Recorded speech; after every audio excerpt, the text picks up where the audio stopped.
Kami masih bersama dengan Bung Rey Rangkuti, Direktur Lingkar Madani Indonesia.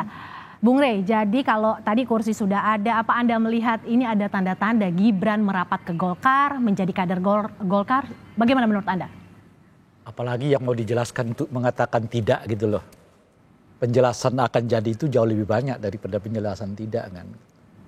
Karena yang bersangkutan katanya udah di Jakarta, ternyata juga nggak ada agenda ketemu dengan PDI Perjuangan.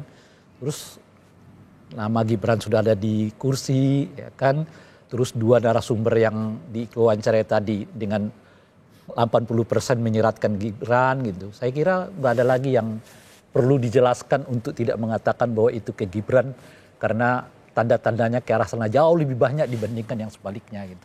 Jika memang Gibran Rakabuming Raka nanti akan diusulkan menjadi bakal calon wakil presiden yang diusung oleh Partai Golkar, lantas bagaimana dengan PDI Perjuangan?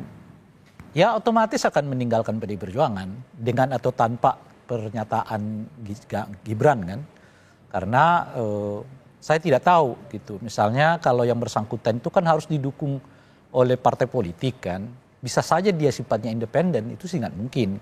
Tapi saya kira ya akan sulit untuk menerima figur seperti Gibran ini dengan kondisi independen gitu loh. Karena setiap partai kan mau mengambil keuntungan elektoral juga dari figurnya Gibran gitu. Mungkin karena itulah misalnya mengapa Golkar menyediakan tempat.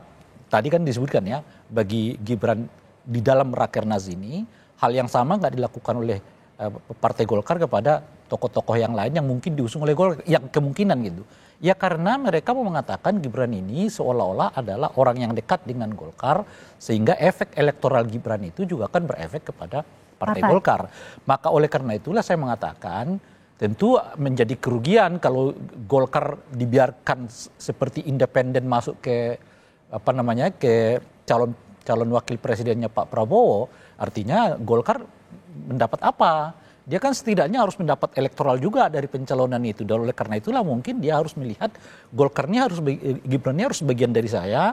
Dan dengan sendirinya tentu Golkar bisa mengatakan bahwa Gibran itu adalah keluarga besar dari Golkar. Dan dari situlah kemudian efek elektoral yang dibawa oleh Pak Jokowi dan juga mungkin Gibran akan masuk ke Golkar gitu.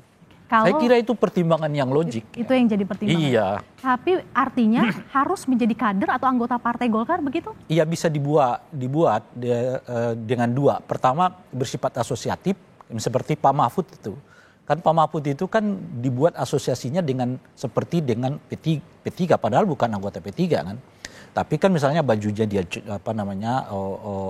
hijau ya dan seterusnya itu. Jadi dicoba diasosiasikan sebagai bagian dari P3 padahal bukan, sampai sekarang belum dinyatakan sebagai anggota partai manapun Pak Mahfud MD gitu.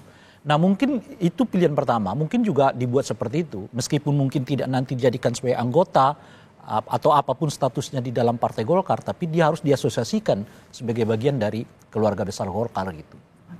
Apa juga bisa dikatakan bahwa Partai Golkar seolah mengunci bahwa ya ini Gibran kuning? Saya kira pertimbangan Golkar itu bukannya sekedar keluar ya. Jadi maksudnya yang keluar itu tadi bagaimana mendapuk elektoral dari mereka yang seolah-olah mencalonkan Gibran itu kan.